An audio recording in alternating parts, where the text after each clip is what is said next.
நண்பர்கள் அனைவருக்கும் வணக்கம். ஒரு மிகப்பெரிய பதற்றம் நண்பர்களே, அப்படியே அடங்காத போர் வெறி அப்படின்னே சொல்லலாம். இந்த போருக்கு நடுவே இப்போ இந்தியா களத்துல இறங்கியிருக்காங்க அப்படின்னே சொல்லலாம். சும்மா விட்டு விளாசி தள்ளி இருக்காங்க, கடுமையாக தாக்கியிருக்காங்க இந்தியா அப்படின்னே சொல்லலாம். அது எந்த விஷயத்துல அப்படிங்கிறத நாம இந்த வீடியோல தெரிஞ்சுக்கலாம். அதை தொடர்ந்தே பாத்தீங்க அப்படின்னா, வான்ல சீறி பாய்ந்த ஆயுதம் இந்தியா ஒரு மிகப்பெரிய சம்பவத்தை செஞ்சிருக்காங்க. இந்திய ராணுவத்துக்கு கிடைச்ச ஒரு மிகப்பெரிய வெற்றி அப்படின்னே சொல்லலாம். அது என்ன அப்படிங்கிறத நம்ம இந்த வீடியோல தெரிஞ்சுக்கலாம். அதை தொடர்ந்தே பாத்தீங்க அப்படின்னா, இந்த உருட்டல் மிரட்டலுக்கெல்லாம் எங்களால அடிப்பணிய முடியாது அப்படின்னு சொல்லி மொத்தமாக மூடி ராணுவம் அதிரடி காமிச்சிருக்காங்க. இதனால பதற்றம் ஏற்பட்டிருக்கு. இதனால கடும் சிக்கல்ல உலக நாடுகள் இருக்காங்க அப்படின்னு சொல்லலாம். அதை பத்தி நம்ம இந்த வீடியோல தெரிஞ்சுக்கலாம். அதனால ஸ்கிப் பண்ணாம கடைசி வரைக்கும் பாருங்க.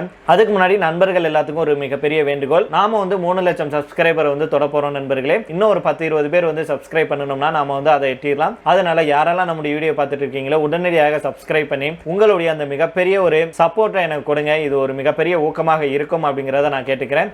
அதனால சப்ஸ்கிரைப் பண்ணிருங்க, பெல் ஐகானை கிளிக் பண்ணிக்கோங்க. தொடர்ந்து நம்முடைய சேனலுக்கு சப்போர்ட் பண்ணி நம்முடைய வீடியோக்களை தொடர்ந்து பார்த்துட்டு வாங்க நண்பர்களே, வீடியோக்குள்ள போயிடலாம். ஓமன் கடற்கரை அருகே அமெரிக்க படைகள் நடத்திய தாக்குதல்ல 3 இந்திய மாலுமிகள் காணவில்லை அப்படிங்கிற தகவல்கள் வெளியாகி இருந்த நிலையில தற்போது அவர்கள் உயிரிழந்திருப்பது உறுதி செய்யப்பட்டிருக்கு. ஓமன் வளைகுடா பகுதியில் அமெரிக்க படைகள் நடத்திய தாக்குதல்ல மாயமான 3 இந்திய மாலுமிகள் உயிரிழந்ததை மத்திய துறைமுகங்கள், கப்பல் போக்குவரத்து மற்றும் நீர்வழி பாதைத்துறை அமைச்சர் சர்பானந்தா சோனாவால் அவர்கள் இன்றைய தினம் உறுதிப்படுத்தியிருக்கிறார். கடந்த செவ்வாய்க்கிழமை இரவு ஓமன் கடற்கரை அருகே பலாவு நாட்டின் கொடியுடன் சென்ற MD செட்டபெல்லா அப்படிங்கிற எண்ணெய் டேங்கர் கப்பல் மீது அமெரிக்க மத்திய கட்டளை படைகள், அதாவது US சென்ட்ரல் கமாண்ட் தாக்குதலை நடத்துச்சு. ஈரான் மீதான அமெரிக்காவுடைய தடையை மீறி எண்ணெய் கொண்டு சென்றதாக கூறி இந்த தாக்குதல் நடத்தப்பட்டது.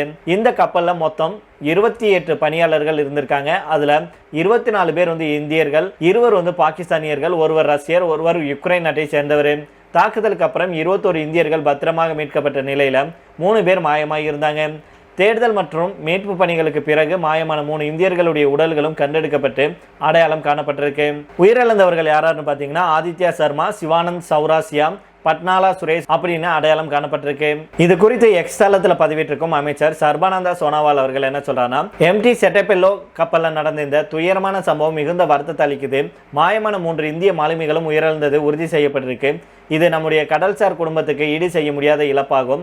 உயிரிழந்தவர்களுடைய குடும்பத்தினருக்கு பிரதமர் மோடி அவர்களுடைய அரசு உறுதுணையாக இருக்கும் அப்படின்னு தெரிவிச்சிருக்கிறாரு. மேலும் மீட்கப்பட்ட மாலுமிகளை உடனடியாக தாயகம் அழைத்து வரவும், உயிரிழந்தவர்களுடைய உடல்களை விரைவாக இந்தியா கொண்டு வரவும் அதிகாரிகளுக்கு உத்தரவிட்டுள்ளதாக அவர் தெரிவிச்சிருக்கிறாரு. இந்த சம்பவத்தை தொடர்ந்து டெல்லியில் இருக்கும் அமெரிக்க தூதரகத்தின் உயர் அதிகாரியை அழைத்து இந்திய வெளியுறவு அமைச்சகம் தன்னுடைய கடும் கண்டனத்தை பதிவு செஞ்சிருக்காங்க. சர்வதேச கடல் வழித்தடங்கள்ல வணிக கப்பல்கள் மீது நடத்தப்படும் இந்த மாதிரியான தாக்குதல்கள் கவலைக்குரியவை அப்படின்னு இந்தியா தெரிவிச்சிருக்காங்க. ஒரே வாரத்தில் இந்திய மாலுமிகள் இருந்த கப்பல் மீது அமெரிக்கா நடத்திய 2வது தாக்குதல் இது அப்படிங்கிற குறிப்பிடத்தக்கது. இதுக்கு முன்னதாக ஜூன் 8ஆம் தேதி MD மரிவேக்ஸ் அப்படிங்கிற கப்பல் மீதும் அமெரிக்கா தாக்குதல் நடத்தியிருந்தாங்க. அதுல இருந்து 24 இந்தியர்களும் ஓமன் அதிகாரிகளால் பத்திரமாக மீட்கப்பட்டாங்க அப்படிங்கிற குறிப்பிடத்தக்கது. நேற்றைய தினம் தான் இந்த 3 மாலுமிகள் காணாமல் போனதை தொடர்ந்து இந்தியாவுக்கான அமெரிக்க தூதரகத்துடைய துணை தூதர் ஜேசன் மீக்ஸை நேரில் அழைச்சு நம்முடைய மத்திய வெளியுறவுத்துறை அமைச்சகம் கடும் கண்டனத்தை பதிவு செஞ்சிருந்தாங்க அப்படிங்கிற குறிப்பிடத்தக்கது.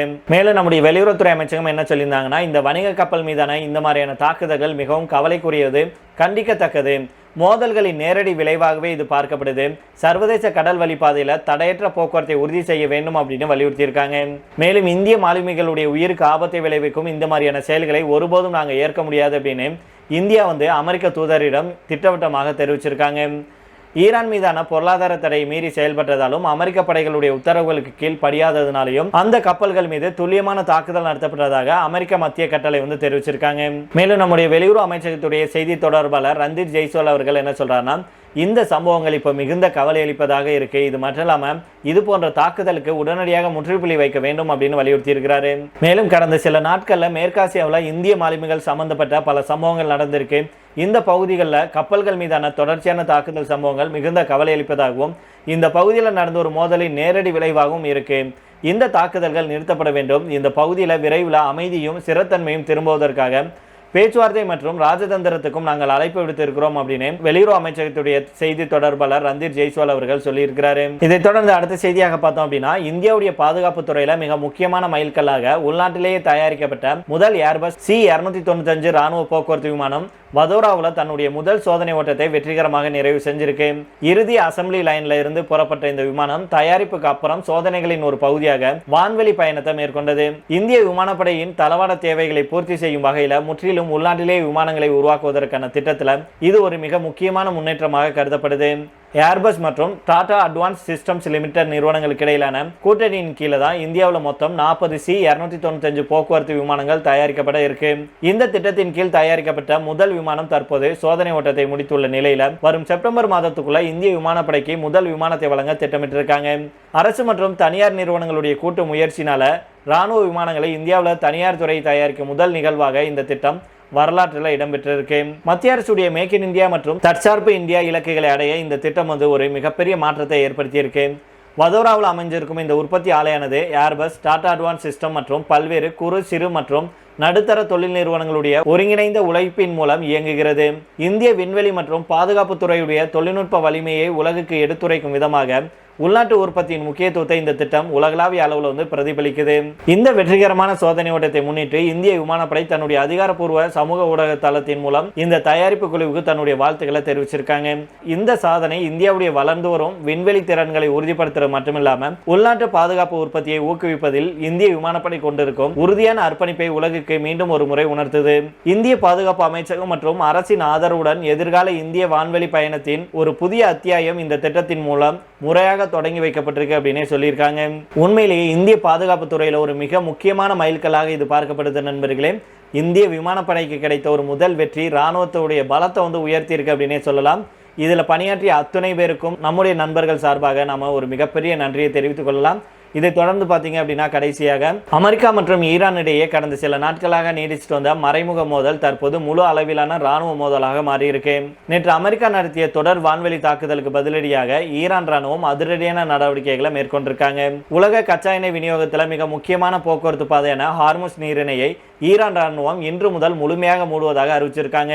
அமெரிக்காவுடைய வான்வெளி தாக்குதலுக்கு பதிலடியாக உலகின் மிக முக்கியமான எண்ணெய் போக்குவரத்து பாதையான ஹார்முஸ் நீரிணையை அனைத்து வணிக கப்பல்களுக்கும் ஈரான் ராணுவம் இன்று முழுமையாக மூடியிருக்காங்க. இந்த நீரிணை மூடப்பட்டிருக்கிறது மூலம் உலகின் எண்ணெய் மற்றும் எரிவாயு விநியோக சங்கிலியில பெரும் பாதிப்பு ஏற்படக்கூடும் அப்படின்னு அஞ்சப்படுது. ஏற்கனவே போர் பதற்றத்தால கச்சா எண்ணெய் விலை சர்வதேச சந்தையில் உயர்ந்துள்ள நிலையில இந்த அறிவிப்பு உலக நாடுகளுக்கிடையே இப்போ பெரும் கவலையை ஏற்படுத்தியிருக்கு.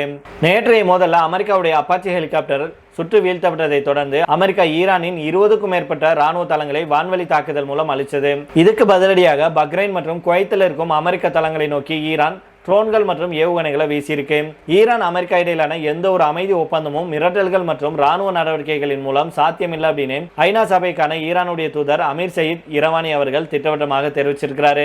ஐக்கிய நாடுகள் சபையின் பாதுகாப்பு சபையில ஈரானுடைய தூதர் அமீர் சயீத் இரவானி அவர்கள் இன்று ஆற்றிய உரையில அமெரிக்காவுடைய ராணுவ நடவடிக்கைகளை கடுமையாக சாடியிருக்கிறாரு.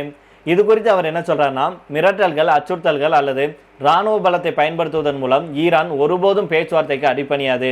இந்த மாதிரியான அழுத்தங்கள் மூலம் இரண்டு நாடுகளுக்கும் இடையே எந்தவித அமைதி உடன்படிக்கையையும் எட்ட முடியாது. போர் சூழலை விட ராஜதந்திர ரீதியிலான சுமூகமான அணுகுமுறை மட்டும்தான் தீர்வை தரும் அப்படின்னு திட்டவட்டமாக தெரிவிச்சிருக்கிறாரு. இரண்டு நாடுகளும் மாறி மாறி ராணுவ தளங்களை தாக்கிட்டு வர்றதுனால ஹார்முஸ் நீரிணை மூடப்பட்டிருக்கிறதுனாலையும் இந்த மோதல் மத்திய கிழக்கு பிராந்தியத்தில் இன்னும் நீண்ட நாட்களுக்கு தொடரும் அப்படின்னு உலக அரசியல் வல்லுநர்கள் எச்சரிக்கை விடுத்திருக்காங்க. உலக நாடுகள் இந்த போரை நிறுத்தவும் அமைதியை வலியுறுத்தவும் தீவிர பேச்சுவார்த்தைகளை நடத்திட்டு வராங்க.